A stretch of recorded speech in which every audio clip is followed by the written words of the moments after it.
ഏത് പാട്ട് കേൾക്കണം മക്കൾക്ക്? രാജേഷ് ദേവരാഗം പറഞ്ഞു. ആദ്യം കുട്ടികൾക്കൊരു പാട്ട് വായിച്ചിട്ടുണ്ട്.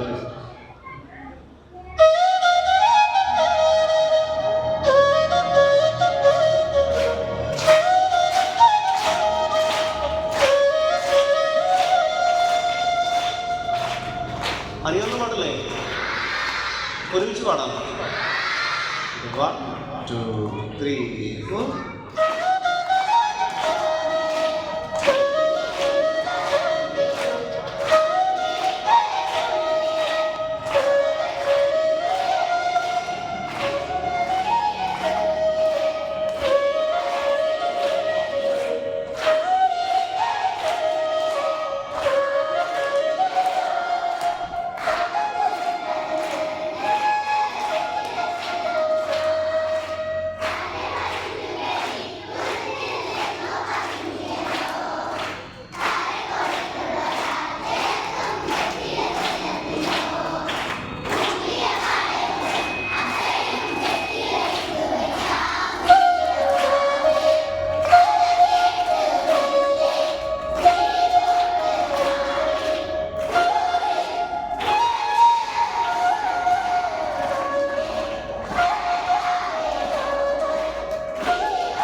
അടിപൊളി.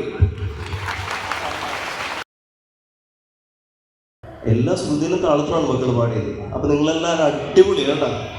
അപ്പൊ ഈ ഒത്തിരി പാട്ടുകൾ കേൾക്കുക. പ്രത്യേകിച്ച് പഴയ ഒത്തിരി നല്ല പാട്ടുകളുണ്ട്. നിങ്ങൾ പഴയ പാട്ടുകൾ കേൾക്കണം. ഇപ്പോഴത്തെ പാട്ടുകൾ പ്രത്യേകം നമുക്ക് ഇപ്പോഴത്തെ ആ ഒരു മൂഡിൽ ആ ഒരു സിനിമ കാണുമ്പോൾ ഭംഗിയാണ്, അടിപൊളിയാണ്. പക്ഷേ ഇത്രത്തോളം ഒരു മാക്സിമം 3-4 മാസം കഴിയുമ്പോൾ പിന്നെ അത് പാടി കേൾക്കുന്നത് കുറവാണ് അല്ലേ?